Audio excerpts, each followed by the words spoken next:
Hello friends, मैं हूं संपत कुमार। आज की इस वीडियो में हम लोग बात करेंगे, यदि आप कोई प्रॉपर्टी खरीदने जा रहे हैं तो आपको कौन 10 सावधानियों को बरतना चाहिए।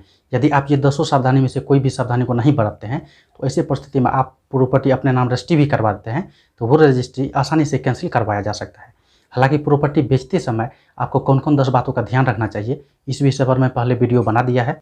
आप मेरा प्रीवियस वीडियो जाके देख सकते हैं। ये वीडियो खास करके उस व्यक्ति के लिए है जो किसी भी प्रकार का कोई प्रॉपर्टी खरीदने जा रहा है, चाहे वो घर खरीद रहा है या कोई मकान खरीद रहा है या दुकान खरीद रहा है या फिर कोई प्रॉपर्टी खरीद रहा है या फिर ज़मीन खरीद रहा है, कोई खाली प्लॉट है। तो ऐसी भी परिस्थिति में उसको ये वीडियो जरूर देखना चाहिए। हालांकि प्रॉपर्टी खरीदते समय पैसा का लेन देन कैसे करना चाहिए, एग्रीमेंट कैसे बनाना चाहिए, रजिस्ट्री कैसे करवाना चाहिए, आपको मोटेशन कैसे करवाना चाहिए, उसके बाद उसका लगान रसीद कैसे निर्गत करवाना चाहिए, ये सभी टॉपिक पर मैं पहले ही वीडियो बना दिया है। इसके बाद हमसे कुछ ऐसे भी व्यक्ति जुड़े हैं जिसका जमीन से संबंधित केस कोर्ट में पेंडिंग चल रहा है और वो व्यक्ति जमीन खरीदते समय कुछ छोटा मोटा गलती किया जिसके कारण उसे ये भुगतना पड़ रहा है। तो आज की इस वीडियो में हम लोग 10 ऐसे टॉपिक के बारे में बात करेंगे जो आपको जानना बहुत महत्वपूर्ण है। तो चलिए, सबसे पहला नंबर है कि यदि आप कोई प्रॉपर्टी किसी से खरीदने जा रहे हैं तो वो व्यक्ति यदि वो प्रॉपर्टी का आपको ब्लैक एंड वाइट जो है 2 कॉपी दिखा रहा है तो आपको ओरिजिनल डॉक्यूमेंट का मांग करना चाहिए। बिना ओरिजिनल डॉक्यूमेंट देखे किसी प्रकार का आप एग्रीमेंट ना करें और ना ही उससे किसी प्रकार का बात करें ज़मीन खरीदने का, जब तक आपको वो ओरिजिनल डॉक्यूमेंट ना दिखा दे। हालांकि आपको वो ओरिजिनल डॉक्यूमेंट देगा तो नहीं, लेकिन उसका 2 कॉपी जरूर देगा। लेकिन आप जब भी उसका 2 कॉपी लेते हैं तो एक बार अपने से ओरिजिनल डॉक्यूमेंट देख लें। हो सकता है यदि वो ओरिजिनल डॉक्यूमेंट कोई साहूकार के पास गिरवी रख के वो किसी प्रकार का ब्याज ले लिया हो तो इसी परिस्थिति में आप समस्या में फंस सकते हैं। साथ ही साथ हो सकता है कि यदि वो प्रॉपर्टी पर किसी प्रकार का कोई बैंक का लोन लिया गया हो और वो लोन यदि उसका कुछ किस्त यदि चुकता नहीं किया गया है, किस्त जमा नहीं किया गया है, तो हो सकता है बैंक के द्वारा उस प्रॉपर्टी को नीलामी करके वो कर्ज को वसूलने का कार्रवाई बैंक के द्वारा शुरू कर दिया गया हो। तो ऐसे भी परिस्थिति में उसका जो ओनर है वो हो सकता है कि वो प्रॉपर्टी को बेचे और वहाँ आप फंस सकते हैं। तो आपको ये चीज़ वेरीफाई करना होगा कि उस पर कोई किसी प्रकार का लोन है या नहीं, लोन है कि नहीं। ये चीज़ तो आप उसका प्रॉपर्टी का ओनर से पूछ सकते हैं। साथ ही साथ इस बात को एग्रीमेंट में भी मेंशन करवा सकते हैं। यदि प्रॉपर्टी का ओनर ये कह रहा है कि बैंक से लोन लिया गया है इस प्रॉपर्टी पर और आप जो पैसा देंगे उसी पैसा से हम बैंक का लोन चुकता करेंगे, तब बैंक वाला डॉक्यूमेंट दे देगा। तो ऐसी परिस्थिति में आपको संबंधित बैंक में जाके पता करना चाहिए कि कितना उस प्रॉपर्टी का डॉक्यूमेंट पे लोन लिया गया है। साथ ही लोन का टोटल स्टेटमेंट आपको देखना चाहिए। साथ ही ये भी पता करना चाहिए आपको कि यदि आप लोन पे करते हैं कितना रुपया पे करने के बाद जो है वो लोन चुकता हो जाएगा। साथ ही साथ आपको बैंक से ये भी पूछना होगा कि उसका जो प्रॉपर्टी पे बैंक लोन दिया है तो कौन कौन सा डॉक्यूमेंट यानी कि प्रॉपर्टी का कौन कौन कागजात बैंक के पास रखा हुआ है। ये सभी जानकारी आपको बैंक से हासिल करवाना होगा। नेक्स्ट है, यदि आप प्रॉपर्टी कोई ऐसे व्यक्ति से खरीद रहे हैं जो प्रॉपर्टी डीलर है या फिर कोई व्यक्ति पावर ऑफ अटॉर्नी के अनुसार से वो प्रॉपर्टी को बेच रहा है, तो ऐसे परिस्थिति में कम से कम उसका जो ओरिजिनल ओनर है उसे आपको मिलना ही मिलना चाहिए। नहीं तो यदि पावर ऑफ अटॉर्नी से आप कोई प्रॉपर्टी खरीदते हैं तो हालांकि ये तो कानून के दृष्टिकोण में मान्य है, लेकिन यहाँ फ्रॉड होने का भी बहुत बड़ा चांस हो जाता है। इसके बाद यदि सब ये सही पाया जाता है तो इसके बाद आपको एग्रीमेंट करना चाहिए। हालांकि एग्रीमेंट के बारे में हम यहाँ कुछ ज़्यादा नहीं बोलेंगे क्योंकि एग्रीमेंट के बारे में मैंने 2 वीडियो सेपरेट बना दिया है। मेरा चैनल पे वो वीडियो अपलोड है। आप जो वीडियो ये देख रहे हैं, ये वीडियो जैसे खत्म होगा वो वीडियो यहाँ पे आ जाएगा। उस वीडियो पर आप क्लिक करके उसे देख सकते हैं। यदि आप एग्रीमेंट बना रहे हैं तो उसका जो प्रॉपर्टी का ओनर है उसका सही नाम आपको एग्रीमेंट में देना चाहिए। यानी कि आप उसका आधार कार्ड या पैन कार्ड देख सकते हैं कि वो आधार कार्ड या पैन कार्ड पे उसका नाम का स्पेलिंग क्या है, वो आपको सही फिल करना होगा एग्रीमेंट में। साथ ही एग्रीमेंट में 2 गवाह का सिग्नेचर करवाया जाता है। तो आपको ध्यान रखना चाहिए कि कम से कम 1 गवाह आपके पक्ष का हो, यानी कि 1 गवाह आप अपने तरफ से दीजिए जो आपका विश्वासी आदमी हो। एग्रीमेंट में सिग्नेचर करवा सकते हैं गवाह के तौर पे। यहाँ आपको यह ध्यान रखना होगा कि जो व्यक्ति प्रॉपर्टी का सेल कर रहा है उसका जो पैन कार्ड में सिग्नेचर किया गया है वही सिग्नेचर आपका एग्रीमेंट पर भी वो करे। नेक्स्ट है, यदि आप कोई प्रॉपर्टी खरीद रहे हैं और मान लेते हैं कि ए भी 2 भाई है और वो दोनों भाई के नाम पे वो प्रॉपर्टी है, यानी कि 50-50% दोनों का शेयर बन रहा है। ऐसे परिस्थिति में यदि दोनों भाई मिल के प्रॉपर्टी बेच रहा है तो दोनों भाई के साथ आपको एक साथ बैठ के बात करना चाहिए।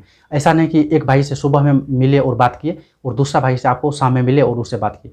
ऐसा आपको बिल्कुल भी नहीं करना चाहिए। दोनों के साथ सम्मिलित रूप से एक साथ बैठ के बात करना चाहिए उस प्रॉपर्टी के बारे में।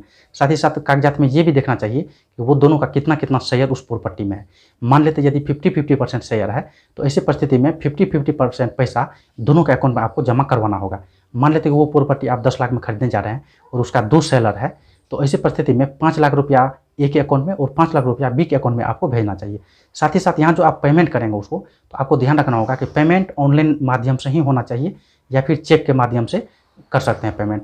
आप कैश के माध्यम से पेमेंट करने से बिल्कुल बचें। यदि आप ऑनलाइन के माध्यम से पेमेंट करते हैं तो आपके पास बहुत बड़ा पुख्ता सबूत हो जाता है कि आपने कब कब और कितना पैसा दिया है। नेक्स्ट पॉइंट है, यदि कोई सिंगल ओनर है या फिर डबल ओनर है तो ऐसे परिस्थिति में यदि उसका एक्सपायर होने के बाद उस प्रॉपर्टी पर कौन उत्तराधिकार बनेगा, किसका हक होगा, ये भी चीज़ आपको वेरीफाई करना चाहिए। मान लेते हैं कोई प्रॉपर्टी का कोई सिंगल ओनर है और 10 लाख में आप प्रॉपर्टी खरीदने के बाद किए 5 लाख रुपया दे दिए और आज रात ही मान लीजिए कि कोरोना वायरस के कारण उसका मौत हो जाता है, तो ऐसे परिस्थिति में वो प्रॉपर्टी उसका उत्तराधिकार लिखने से मना कर सकता है।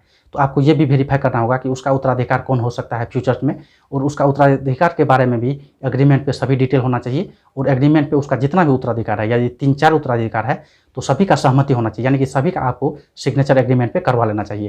क्योंकि हो सकता है उसका जो मेन ओनर है उसका किसी कारणवश यदि डेथ हो जाता है, देहांत हो जाता है, मृत्यु हो जाता है, तो ऐसे परिस्थिति में वो उसका जो उत्तराधिकार है वो आपको प्रॉपर्टी लिख दे। हालांकि एग्रीमेंट में यदि आप ये बात लिखेंगे कि वो उसका यदि डेथ हो जाता है तो कौन प्रॉपर्टी लिखेगा, तो यहाँ पे उसको दिक्कत हो सकता है सेलर को। तो ऐसे परिस्थिति में आप ये लिख सकते हैं कि यदि किसी कारणवश सेलर यानी कि उसका नाम को दर्शाते हुए लिख सकते हैं कि वो यदि प्रॉपर्टी लिखने में असमर्थ होता है तो उसका उत्तराधिकार जो नाम है वो अंकित करेंगे, तो कि ये उत्तराधिकार जो है वो प्रॉपर्टी आपको लिखेगा।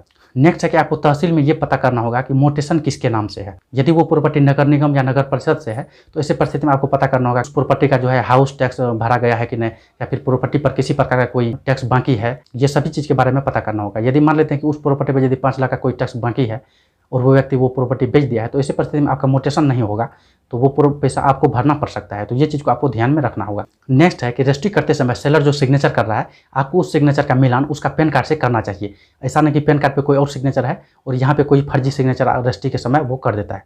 तो ये चीज़ का भी आपको ध्यान रखना होगा।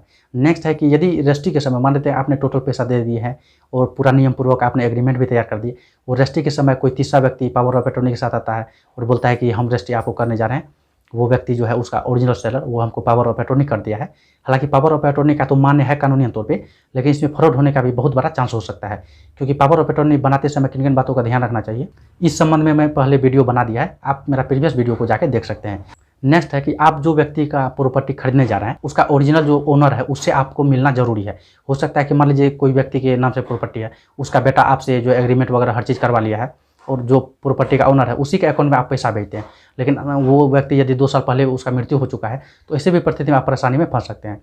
तो प्रॉपर्टी खरीदते समय आपको हमेशा ये ध्यान रखना चाहिए कि यदि आप कोई पुश्तैनी प्रॉपर्टी खरीद रहे हैं तो उसका बंटवारा किया गया है कि नहीं प्रॉपर तरीका से कानूनी तौर पे, ये चीज़ को आपको वेरीफाई करना होगा। साथ ही उसका ओरिजिनल ओनर जो है उससे ही मिलकर आपको बात करना होगा। यदि आप कोई थर्ड पार्टी से किसी प्रकार का एग्रीमेंट करवाते हैं और लेन देन करवाते हैं तो यहाँ पे धोखाधड़ी फ्रॉड का जो है संभावना ज़्यादा हो जाता है।